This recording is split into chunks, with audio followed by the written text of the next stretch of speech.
Como é que vocês veem o Luiz Castro de quando eles chegaram até... de como ele chegou? O que vocês viram logo no início e como ele tá agora? Vocês conheciam ele antes de chegar? Não conhecia muito, não. Assim, eu conhecia de leve por conta daquela vitória dele em cima do Real Madrid, né? Mas assim, o trabalho dele muito a fundo eu não conhecia. Mas, cara, o Luiz Castro acho que foi uma ótima escolha, né, do Botafogo, principalmente pela questão dele de ter muita noção com as categorias de base, né? Ser um cara que gosta de trabalhar a longo prazo.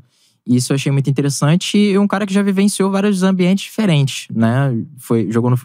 Treinou no futebol português, também esteve na Ucrânia, disputou Champions, também esteve no Oriente Médio. Então, vários ambientes ali diferenciados que ele esteve, né? Óbvio que isso não foi o suficiente para ele estar preparado para quando ele chegou no Brasil, né? Mas eu achei bem interessante. E, cara, o que mais realmente despertou meu interesse em relação a ele era a questão do futebol de controle, né? De tentar ter a posse de bola a todo momento, de buscar realmente, de ter o jogo posicional, né, no caso, e também da questão dele de procurar revelar talentos. Isso eu acho que é muito bom pro Botafogo, né? O futuro do Botafogo. E, cara, não tem como você pensar num time vitorioso no Brasil que não revele bons talentos. Então, realmente, isso era muito importante. E o bom do Luiz Castro é que ele pode ser o nosso técnico por bons anos e ainda virar talvez um diretor no futuro, sabe?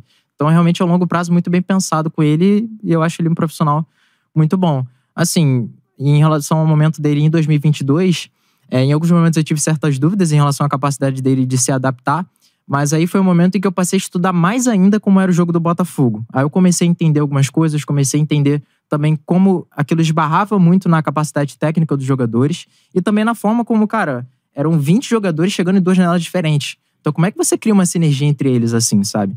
Fora as lesões, porque o Botafogo tem uma média histórica de lesões, sabe? Pouquíssimo tempo de treino, né? Exatamente. Então, assim, eu acho que dentro das dificuldades que ele teve, eu acho que ele conseguiu sair bem para um técnico que não é do Brasil.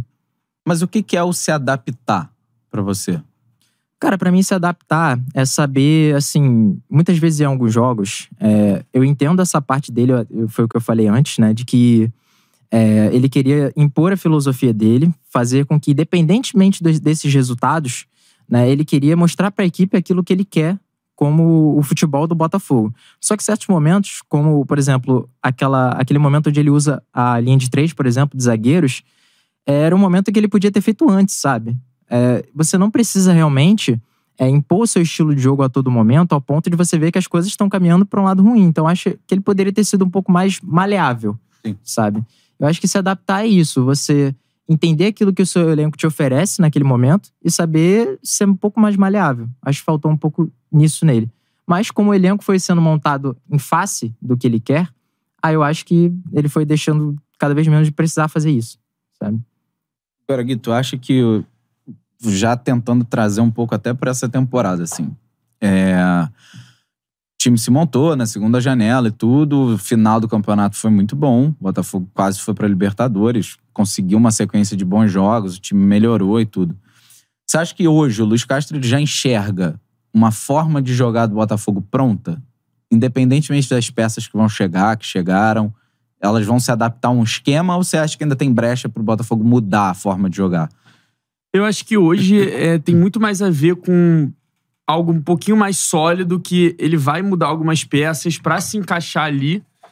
Mas, ao mesmo tempo, né, ele, em próprias entrevistas que ele fez antes, por exemplo, no Shakhtar, né, como eu falei, o Matheus falou, também não conhecia a fundo, mas quando saiu o nome, eu comecei a pesquisar e, cara, eu vi que, de fato, ele era literalmente a melhor opção. Se ele realmente tivesse ido pro Corinthians, se o Texas não tivesse conseguido convencer ele, acho que a gente teria, tipo, um atraso e demoraria bem mais, talvez, pra engrenar, pra poder vislumbrar até um futuro, que acho que hoje todo mundo vislumbra, né? Vencedor.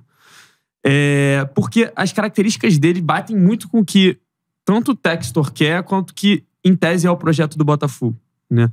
Então, assim, ele é um cara que ele tem um estilo definido, mas ele, por exemplo, fala que quando ele chegou no Shakhtar, ele tinha um jogador, que era o Tyson, que não tinha nada a ver com o estilo dele. Uhum. Só que o que ele vai fazer? Ele vai deixar o Tyson no banco e botar o que melhor se encaixa? Não. Se o Tyson ele é uma das referências técnicas do time, ele vai arranjar um jeito, até porque ele inclusive fala que esse é o trabalho do técnico, arranjar um jeito de colocar os melhores jogadores para desempenhar o melhor futebol possível. Uhum.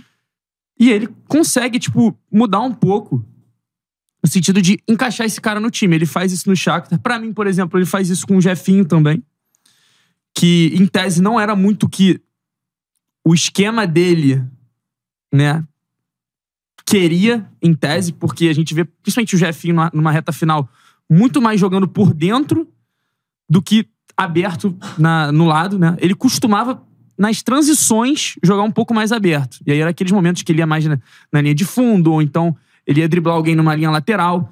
Mas quando o Botafogo tá com a bola, se você for reparar, analisar certinho, principalmente a reta final, o Jefinho tá sempre mais próximo do Tiquinho, quase entre o lateral e o zagueiro. E assim, em tese ele não queria isso, né? Até porque o que ele queria? Era contar com o Sauer mesmo na direita, ter um cara pela direita que vai fazer a diagonal e ajudar por dentro. O da esquerda é o cara que vai ficar aberto, espaçando o time do adversário. E as jogadas vão se desenvolver por base de triangulações e tudo mais. No Botafogo ele não conseguiu fazer isso ano passado. Tanto que ele inverte o lado.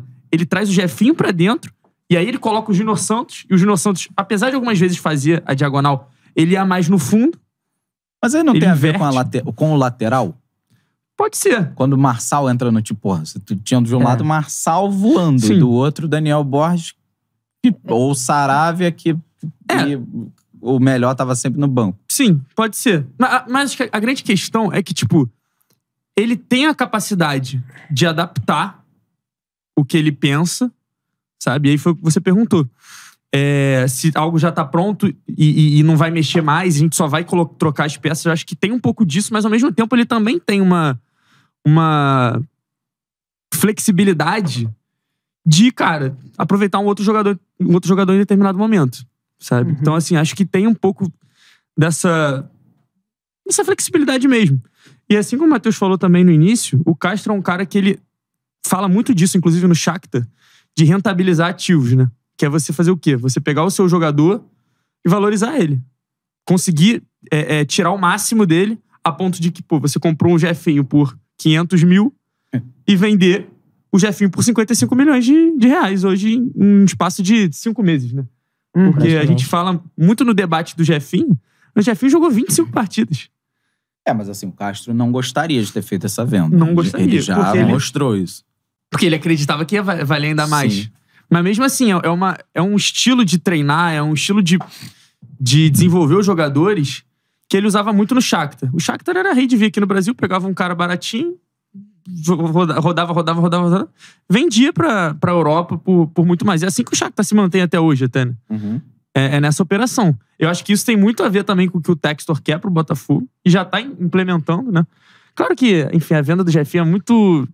tem muitos... E em relação à venda do Jefinho, eu acho até que o pensamento do Luiz Castro não é nem exatamente de que ele iria valer mais no final da temporada, mas que ele estaria mais pronto. Então, ao ele sair pra Europa no final da temporada, teria muito mais chance do Jefinho chegar na Europa e já jogar como titular, por exemplo, já conseguir ganhar sua vaga. Hoje, a gente acha isso mais difícil, porque a gente sabe que o Jefinho ainda tem as dificuldades dele, né? E pela idade, é um jogador que demorou um pouco pra maturar isso. Então, eu acho que esse pensamento dele foi até menos pelo valor, mas pelo jogador chegar mais pronto, sabe? E ser melhor pra ele se adaptar, assim.